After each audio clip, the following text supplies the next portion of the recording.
Le chanteur belge Stromae est sorti du silence. Pour défendre sa prestation au journal de 20h de TF1, ce dernier s'est montré satisfait des répercussions médiatiques de sa chanson L'Enfer. Le titre évoque la solitude et la dépression de l'artiste de 36 ans.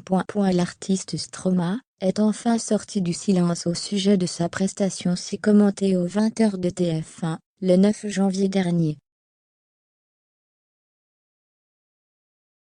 Devant Anne-Claire Coudray, et dans ce format pourtant très traditionnel du JT de la première chaîne, le chanteur belge de 36 ans avait répondu à une question de la journaliste en interprétant sa chanson L'Enfer.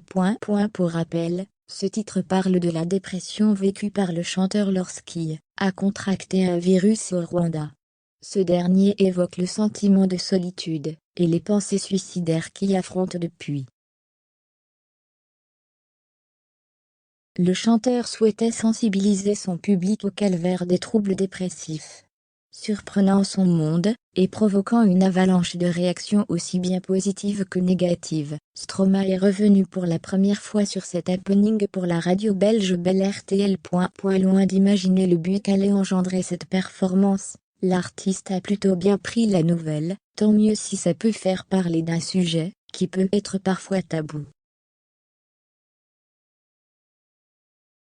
Néanmoins, désarçonné par les critiques négatives, l'interprète d'Alors on danse s'est défendu. Je trouve qu'un artiste qui vient faire la promotion de son album et son nouveau morceau, ça ne mérite pas autant de questionnements.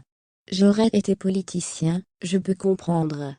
Mais là, enfin, ce dernier est revenu sur les coulisses de cette séquence pour le moins étonnante.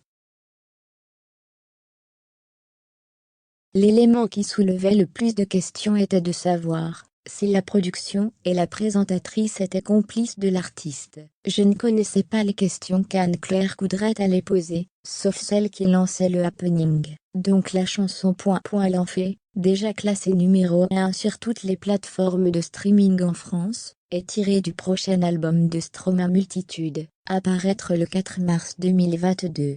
Cet album marquera le retour de Stromae 9 ans après le succès international de Racine Carrée, qui s'était écoulé à 2,5 millions d'exemplaires.